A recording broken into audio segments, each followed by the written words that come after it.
BP, sugar, thyroid, obesity, hormone సమస్యలని మందులు లేకుండా నేచర్ మంత్ర ఫుడ్ తో రివర్స్ చేసుకోండి.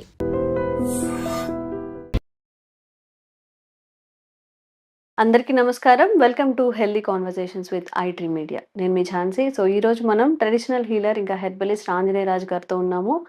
సో జనరల్గా అంటే ఒక అమ్మాయికి పీరియడ్ స్టార్ట్ అయిన దగ్గర నుంచి కొన్ని సమస్యలు వస్తూ ఉంటాయి బాడీలో. ఇప్పుడు న్యాచురల్గా జరిగే వేనే ప్యూబర్టీ అనేది న్యాచురల్గా జరుగుతుంది. అలాగే అంతే న్యాచురల్గా మెనోపాజ్ అనేది కూడా వస్తూ ఉంటుంది. అంటే పీరియడ్స్ అక్కడితో స్టాప్ అయిపోవడం.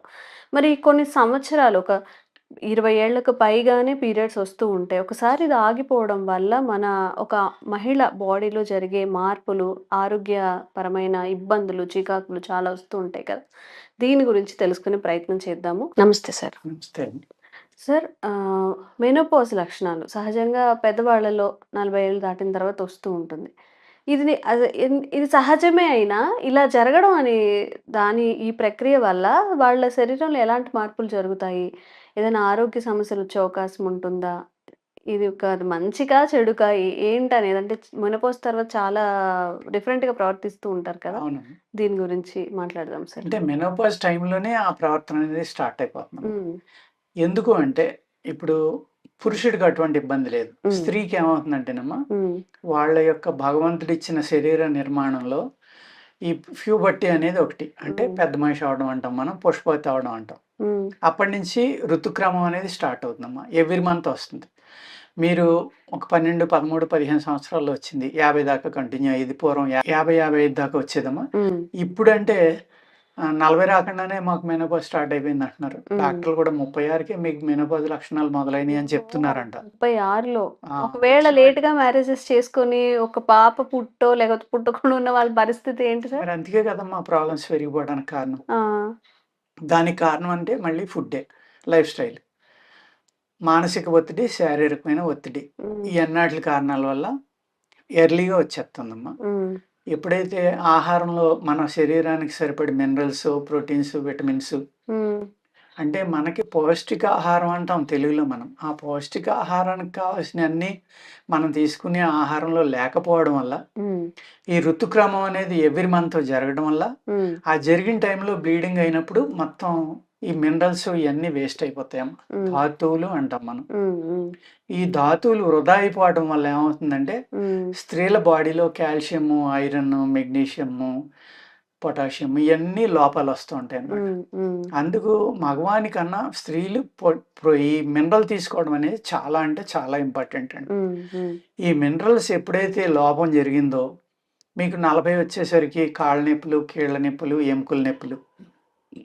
ఎముకల్లో ఉండేది మినరల్సే కదమ్మా! హ్మ్. ఆ మినరల్స్ వల్లే ఎముకలు గట్టిగా ఉంటాయి. హ్మ్. హ్మ్. ఎప్పుడైతే మీకు ఈ నొప్పులు స్టార్ట్ అయినాయి అంటే మీ బాడీలో మినరల్స్ తగ్గిపోయినాయి అని అర్థం. హ్మ్. అదే విధంగా మీరు అడిగారు. ఇది రావడం ఎంత ఇంపార్టెంటో మళ్ళీ అయిపోయిన తర్వాత కూడా అంత ఇంపార్టెంటా? హ్మ్. తప్పనిసరిగానమ్మా. ఈ ఈ 30 సంవత్సరాలో, 35, 20 సంవత్సరాలో ఏ ఫ్లూయిడ్స్ అయితే మీ శరీరం తయారు చేసి హ్మ్. ఆ అవయవానికి ఇచ్చిందో, హ్మ్. అంటే గర్భం ధరించడానికి కావాల్సిన అవయవాలు ఎన్నైతే ఉన్నాయో హ్మ్. అన్నాటికి ఆ ఫ్లూయిడ్స్ అందుతూ ఉంటాయి కదమ్మా! అది హ్మ్. ఆరోగ్యంగా ఉండాలి కదా! హ్మ్. హ్మ్. దానికి కావాల్సిన పోషకాలన్నీ పంపిస్తూ ఉంటుంది. హ్మ్. ఎప్పుడైతే మీకు ఒక ఏజ్ వచ్చి దాంతోటి అవసరం లేదనుకున్నారో, హ్మ్. అప్పుడు ఆ అవయవం పనిచేయడం మానేస్తుంది. హ్మ్. కానీ ఈ పోషకాలనేది కొన్నాళ్ళు వెళ్తా ఉంటాయి. హ్మ్. అయ్యి అక్కడ అది తీసుకోవట్లేదు. హ్మ్. అప్పుడు అయి రివర్స్ అవ్వడం మొదలుపెడతాయి. హ్మ్. హ్మ్.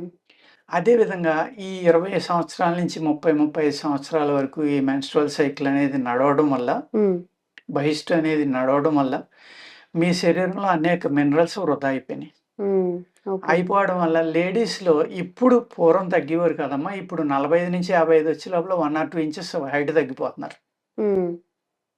కావాలంటే చూసుకోమనండి. వాళ్ళు ఎవళ్ళో అనుకుని ఉండరు ఇలా తగ్గిపోతామని. హ్మ్. వాళ్ళు పూర్వం ఎంత హైట్ ఉండేవారు ఇంటర్‌లోనో లేపోతే ఒక 16, 18 ఏళ్ళు. హైట్ తగ్గడం గూడా ఉంటుందా సార్? మరి తగ్గిపోతారు కదమ్మా! హ్మ్. ఎప్పుడైతే బాడీలో శక్తి తగ్గిపోయిందో హ్మ్.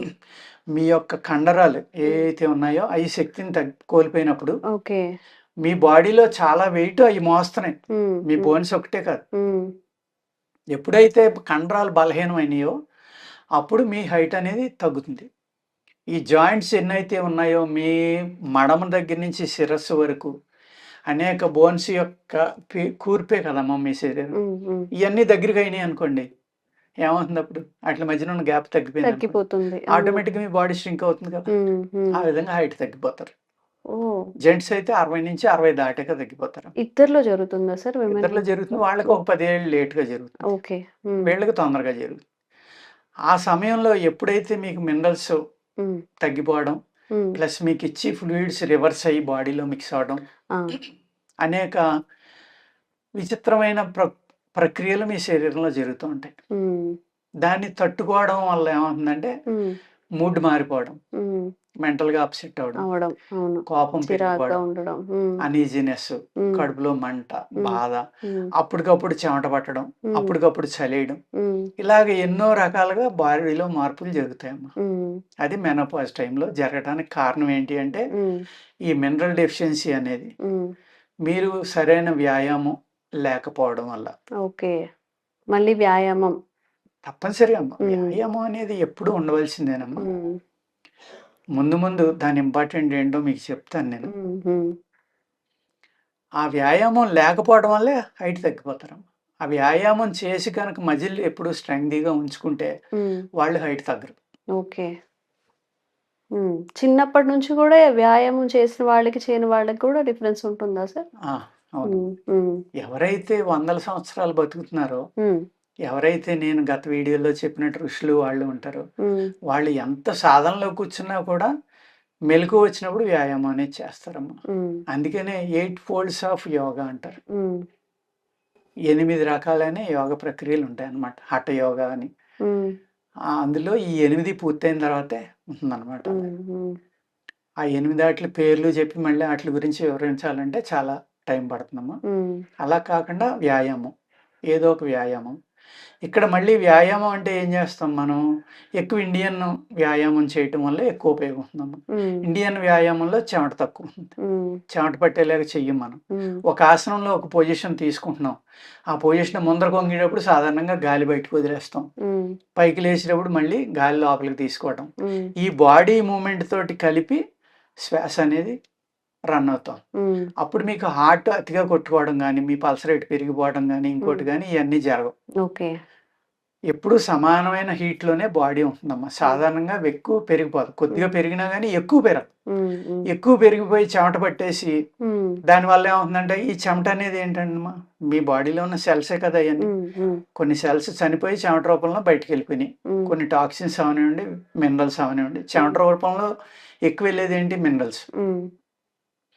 మరి చెమట పట్టేలాగా చేయటం వల్ల కూడా ఆ మినరల్స్ కూడా ధాతువులు అంటాం మనం ఆయుర్వేదంలో. ఆ ధాతువులు కూడా సెల్లే కదా, అది చనిపోయి బయటకు వెళ్ళిపోతుంది కదా. వెళ్ళిపోయినప్పుడు మీ శరీరం ఏం చేస్తుంది? మళ్ళీ కొత్త వాటిని తయారు చేసేస్తుంది. ఈ ప్రాసెస్ అనేది స్పీడ్ అయిపోతే ఏమవుతుందమ్మా? ముసలితనం వచ్చేది. అక్కడ మనం ఏం చేస్తున్నాం? అనేక రకాల మోడర్న్ ఎక్సర్సైజుల్లో చేసి తప్పదే. విపరీతంగా చెమట పట్టేయాలి, క్యాలరీస్ కాలిపోవాలి, అదేయో సైకిల్ పరిగెడతా ఉంటారు, రన్ చేయడానికి ఉంటుంది, సైకిల్ తొక్కడానికి రకరకాల ఎక్విప్మెంట్లు ఉన్నాయి కదా. అందులో వాళ్ళు అస్తమానం చూసుకుంటూ ఉంటారు, దాని మీద మీటర్లోనో ఇంకోటో ఎంతసేపు చేస్తే ఎన్ని క్యాలరీస్ కాలుతాయి. క్యాలరీస్ అంటే ఏంటమ్మా? మీ బాడీలో ఉన్న గుడ్ సెల్స్ అవన్నీ. అవన్నీ కాలిపోతున్నాయి కదా, చెడిపోతున్నాయి, మంచి పోతున్నాయి. పోయినప్పుడు మళ్ళీ కొత్తవి పుట్టాలి కదా. పుట్టినప్పుడు ఏమవుతుంది? ఈ బాడీలో ఈ ప్రాసెస్ అనేది ఏమవుతుంది? స్పీడప్ అయిపోతే ఆటోమేటిక్గా మీకు ముసలితనం వచ్చేస్తుంది మానేసినప్పుడు. సరే. చెప్పండి అమ్మా. ఇప్పుడు ఒక 11 ఇయర్స్‌కి పీరియడ్ అనేది స్టార్ట్ అయింది అనుకుందాం సార్. వాళ్ళకి ఒక 30, 32, 33లో ఉన్నారు. అప్పుడు మ్యారేజ్ చేసుకోవడానికి ట్రై చేస్తుంటే వాళ్ళలో ఈ ఫర్టిలిటీ అనేది చాలా ఎక్కువగా కనబడతాయా? ఇప్పుడు మోడర్న్ దాంట్లో అన్ని ఇయ్యేనమ్మా. ప్రాబ్లం ఏంటంటే మానసికమైన టెన్షన్, ఆహారం సరైనది లేకపోవడం, ఆ ఆహారంలో శక్తివంతమైన ఆహారం తీసుకోపోవడం, వ్యాయామం లేకపోవడం, వీటి వల్ల. ఎప్పుడైతే వ్యాయామం చేశారో శరీరం అలసిపోయింది అనుకోండి, ఆటోమేటిక్ గా నిద్రపోతారా లేదా? మీరు పడుకుంటాం. నిద్రపోయినప్పుడు ఏమవుతుందమ్మా? ప్రశాంతత అనేది వచ్చింది కదా, మెంటల్ టెన్షన్ తగ్గింది కదా, బాడీలో బ్లడ్ ఫ్లో పర్ఫెక్ట్ గా జరుగుతుంది కదా. అప్పుడు మీ వైటల్ ఆర్గాన్స్ కూడా రక్తం ప్రసరణ చక్కగా జరుగుతుంది కదా. మీ చాలా ప్రాబ్లమ్స్ దానివల్ల సాల్వ్ అయిపోతాయేమో. ఆ వ్యాయామంలో కూడా మళ్ళీ గర్భధారణకు కొన్ని, మోకాళ్ళ నొప్పులకు కొన్ని, స్పాండిలైటిస్ కొన్ని, హార్ట్ కొన్ని, కిడ్నీ కొన్ని, లివర్ కొన్ని, ఇలా ఉంటాయి. దాన్ని ఫాలో అప్ అయ్యి మనకి ఏ ప్రాబ్లం ఉందో దాన్ని ఎక్కువగా చేసి మిగిలింది బాడీ అంతా లూజ్ చేసుకుని అన్నీ చేస్తున్నారు అనుకోండి మీరు, ఇప్పుడు మీరు హ్యాపీగానే ఉంటారు. ఓకే. ఓకే. అప్పుడు మీ శరీరంలోకి గమ్ముని హ్మ్. ప్రాబ్లం అంటే జబ్బు అనేది రాదు. హ్మ్. మీ శరీరంలో ఏదైతే మీ ఇమ్యూనిటీ బ్యాక్టీరియా ఉందో అది ఎప్పుడూ ఆరోగ్యంగా ఉంటుంది. హ్మ్. శక్తివంతంగా ఉంటుంది. హ్మ్. సార్ దాన్ని నిద్రపోనివ్వట్లేదు మీరు. ఫర్టిలిటీ విషయం గురించి మాట్లాడుకుంటున్నాం కదా సార్ మనం. ఇప్పుడు అవును. ఒక విమెన్ బాడీలో ఇన్నే అండాలు ఉత్పత్తి అవుతాయి. తర్వాత ఆగిపోతాయి. అవును. అందుకని అలాంటివి ఏమైనా ఉంటాయా సార్? మరి లేదంటే అంతే కదమ్మా! మీరు ఎప్పుడైతే వ్యాయామం చేయలేదో మీ బాడీలో లేకపోతే రక్తం ఉందా లేదా చూసుకుంటూ ఉండాలమ్మా. హ్మ్. మెయిన్ ఈ స్త్రీలకేంటంటే హ్మ్. మినరల్ టెస్ట్ అనేది ఫస్ట్ చేయించుకుని మిగిలిన టెస్టులు హ్మ్. చేయించుకుంటే మంచిదమ్మా. హ్మ్. హ్మ్. ఎప్పుడైతే మినరల్స్ డెఫిషియన్సీ వచ్చిందో హ్మ్. దానివల్ల ఈ గర్భసంచిలో గానీ, టైంకి అన్నం రిలీజ్ అవ్వకపోవడం గానీ, హ్మ్. ఇప్పుడు D3 చాలా ఇంపార్టెంట్ అని చెప్తున్నారు. హ్మ్. హ్మ్. ఇవాళ మనం చేయించుకుంటే 100 మందిలో 80 మందికి D3 ఉండట్లేదు. ఓకే. మరి ప్రాబ్లమ్ రాక ఏం చేస్తుందమ్మా? హ్మ్. D3 లేకపోతే ప్రాబ్లమ్స్ వస్తాయని వాళ్ళే చెప్తున్నారు కదా! హ్మ్. హ్మ్. ఇప్పుడు మోడర్న్ సైన్స్‌లోనే చెప్తున్నారు కదా! హ్మ్. పూర్వం ఏం పట్టించుకునేవాళ్ళం కాదు. ఎందుకంటే ప్రకృతి సహజంగా వచ్చిన ఆహారం తినేవాళ్ళం. అందరూ తినేవారు. హ్యాపీగా. అందుకు భూమి బలంగా ఉండేది. భూమి హ్మ్. నుంచి అన్ని రకాలు మనకు అందేయి. హ్మ్. ఇప్పుడు భూమిని పూర్తిగా పాడు చేసేసాం. అవును. భూమి నుంచి ఏమీ రావట్లేదు. హ్మ్. అటువంటిప్పుడు ఆహారంలో ఏముండదు కదమ్మా! హ్మ్. హ్మ్. ఆహారంలో ఏమీ లేకపోవడమే కాదు. హ్మ్. దాన్ని మళ్ళీ హైబ్రిడ్ చేసి హ్మ్. ఇంత కాసి బీరకాయని ఇంత పెంచుతున్నారు. 100 అవును. గ్రాముల నుండి బీరకాయ ఇప్పుడు 2 కేజీలు, కేజీ ఉంటుంది. అవును. మనం చిన్నప్పటి నుంచి ఎప్పుడు చూడని అసాధారణ కూరగాయలు, ఆ! కాకరకాయలు ఒక పెద్ద పెద్ద సైజులు. కాకరకాయలు ఉండడం. ఆ! ఇది కాకరకాయే కాదని మనకు డౌట్ వచ్చేలా ఉంటాయన్నమాట. బీరకాయ కాదు. బీరకాయ సైజులో కాకరకాయ ఉండడం. పొట్లకాయ సైజులో బీరకాయమ్మ. ఆ! హ్మ్. మరి అటువంటియి ఎప్పుడైతే ఆ జీన్స్ మారిపోయినాయో, హ్మ్. వాటికి నేచురాలిటీ అనేది పోయి హ్మ్. అన్‌నేచురల్‌లోకొచ్చినియో, హ్మ్. అటువంటి హ్మ్. ఆహారం తీసుకుంటే మన నేచురాలిటీ కూడా పోతుంది కదా! హ్మ్. అవును. దట్ ఈస్ ద బేస్ అమ్మ. హ్మ్. ఇప్పుడు ఈ అక్కడ జెనెటికల్లీ మనం మోడిఫై ఫెయిల్ అవుతున్నాం. అయిన ఆహారం తీసుకునే దానివల్ల మనం గూడా మోడిఫై అయిపోతున్నాము. అయిపోయాం కదా! నేచురల్‌గా ఏది రావట్లేదు. అందుకనే కదమ్మా 9 సంవత్సరాలకు కూడా మెచ్యూరిటీ అవును. వచ్చేస్తుంది హ్మ్. ఆడపిల్లలకి. హ్మ్. అలాగే మగపిల్లలకి 13, 14లోనే మీసాలొచ్చేస్తున్నాయి. హ్మ్. మగ అలా పిల్లల్లో గూడా సార్ బ్రెస్ట్ కనిపిస్తూ ఉంటది వాళ్ళకి పాపం చిన్న చిన్న పిల్లలకి. అవును. ఆహ్, కొంచెం డిఫరెంట్‌గా కనిపిస్తూ ఉంటారు. అవునవును. పాలు తాగొద్దంటున్నారు. అసలు ఆ! ఇప్పుడు తినడం పాపం అయిపోయింది నిజంగా. మనం అవును. ఏదైతే బలం అని పిల్లలకి పెడుతున్నామో ఆ! అది వాళ్ళకి విషంలా మారుతుంది ఇప్పుడు. ఇప్పుడున్న మారుతుందండి. జనరేషన్‌లో. ఇది చాలా ఆలోచించవలసిన హ్మ్. సమయం. హ్మ్. మనం ఏదైతే మనం ఫ్యూచర్ అనుకుని, హ్మ్. మోడర్న్ అనుకుని, గొప్పవి అనుకుంటున్నామో హ్మ్. అయన్నీ ఎంత ప్రమాదకరం అనేది ఇప్పుడు హ్మ్. అర్థమవుతుందమ్మా హ్మ్. చాలా మందికి. హ్మ్. కరోనా వచ్చినప్పటి నుంచి హ్మ్. ముందు ముందు ఇంకా బాగా అర్థమవుతుంది. హ్మ్. ఇప్పుడు ఎంతమంది అంటే మాకు పేషెంట్లు ఒక 100 మంది వచ్చారనుకోండి. హ్మ్. ఆల్మోస్ట్ 50 మంది రోజుకి 2 సార్లు తింటున్నామని చెప్తున్నారు. మేము షాక్ అనమాట మేము. హ్మ్. హ్మ్. అలాగే ప్రతి ఒక్కళ్ళు ఎర్లీ మార్నింగ్ లేసండి ఏదో ఒక కషాయం తాగుతున్నాం అని చెప్తున్నారు. హ్మ్. హ్మ్. అంటే ఆలోచన అనేది మారుతుందమ్మ. మారుతోంది. ఈ అవును. 50 నుంచి అది 80కి, 90కి జరిగితే అప్పుడు మళ్ళీ మనం పూర్వం కోల్పోయిన నాలెడ్జ్ వైపుకి అందరికీ దృష్టి సారింతారండి. హ్మ్. హ్మ్.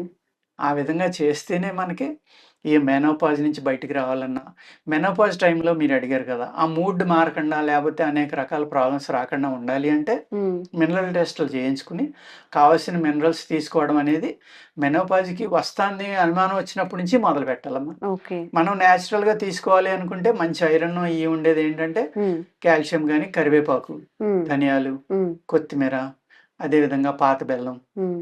ఇవన్నీ తినేవాళ్ళైతే చిన్న చేపలు, హ్మ్. రొయ్యలు, హ్మ్. పీతలు ఇలాగ ఆవు నెయ్య, ఆవు పాలు హ్మ్.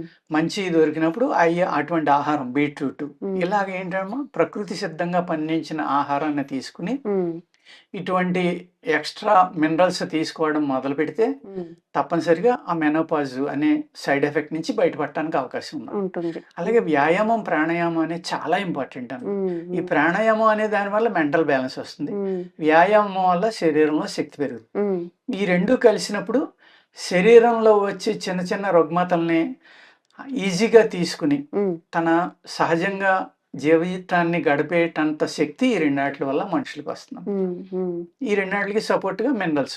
ఓకే. ఏ అయితే లోపాలున్నాయో మన బాడీలో అయి సరి చేసుకుంటూ ఉంటే ఆటోమేటిక్‌గా ఈ మెనోపాజ్ అనే ప్రాబ్లమ్ నుంచి హ్మ్. బయటపడటానికి చక్కని అవకాశం ఉంది. ఉంటుంది. ఓకే. మెడిసిన్స్ ఏముండవమ్మా అందులో. హ్మ్. హ్మ్. మన మేము జీవన కూడా శైలిలో మెడిసిన్స్ ఏమో మార్పులు. హ్మ్. మా దగ్గర కూడా కొన్ని మినరల్స్ ఎక్కువ మినరల్స్ ఉండేలా కొన్ని మందులు చేసాం, అయ్యే వాడుకోమంటాం అంతే. మీ బాడీలో డెఫిషియన్సీ లేకుండా చూసుకోండి, బలంగా ఉండేలే చూసుకోండి, ఇగో ఈ మినరల్స్ తీసుకోండి అంతే, న్యాచురల్ మినరల్స్.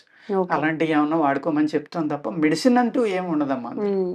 నిజంగా పల్లెటూరులో ఉన్న వాళ్ళకి సార్ ఎప్పుడప్పుడు సిటీకి వెళ్దామా అక్కడ బాగుంటది అని అనుకుంటారు, కానీ మనం సిటీలో ఉన్నప్పుడు పరిస్థితి ఏంటంటే ఎప్పుడెప్పుడు ఇంటికి వెళ్ళి కొంచెం మంచి ఫుడ్ తింటామా, అవును. ఏది పట్టుకున్నా మనకి హామ్ చేసేది తప్ప మనకి ఏం పోషకాలు వచ్చేది లేదు అని సిటీలో ఉండే వాళ్ళకైతే ఆ ఛాన్సే లేదు. అవును. ఎందుకంటే మనం ఆర్గానిక్ అని కొనుక్కున్నా కూడా ఇప్పుడు చిన్న చిన్న పొటాటోస్ తీసి ఆర్గానిక్ అని చెప్తారు, కానీ అది ఆర్గానిక్ కాదు. మనం ఎక్కువ కాస్ట్ పెడుతున్నాము, అవును. బట్ మనకు కావాల్సిన న్యూట్రిషన్ వాల్యూస్ అయితే రావట్లేదు. అవును. ఆంజనేయ రాజు గారు చెప్పినట్టుగా భూమినే మనం పాడు చేసాము. ఆ భూమిలో నుంచి వచ్చే ఇప్పుడు ఏవి వచ్చినా కానీ దాని నుంచి మనకేం బెనిఫిట్స్ రావు. కాబట్టి చక్కగా వ్యాయామం చేయడం, టైంకి నిద్రపోవడం, కాస్త మన బాడీకి కూడా రెస్ట్ ఇవ్వడం, దీనివల్ల మనం కొంచెం ఆరోగ్యంగా ఉండే అవకాశాలు అయితే ఉంటాయండి. మీకు కూడా ఇంకా హెల్త్ గురించిన ఇలాంటి చిన్న చిన్న టిప్పే కానీ చాలా ప్రభావితం చేస్తుంది మన ఆరోగ్యాన్ని. ఆంజనేయ రాజు గారు త్రూ బోల్డ్ అని వీడియోస్ మీకు అందిస్తూనే ఉంటాము. Thank you so much sir. నమస్తే అండి.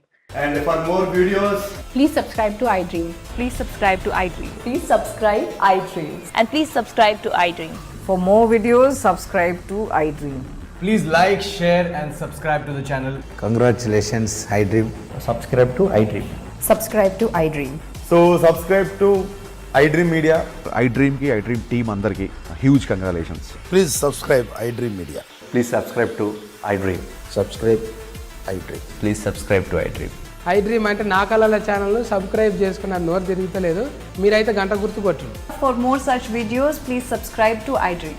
Subscribe to iDream. Please subscribe to iDream. Please subscribe iDream Media. Please do subscribe to iDream. Please subscribe to iDream Media. For best entertainment and information, please subscribe iDream. And don't forget to subscribe to iDream.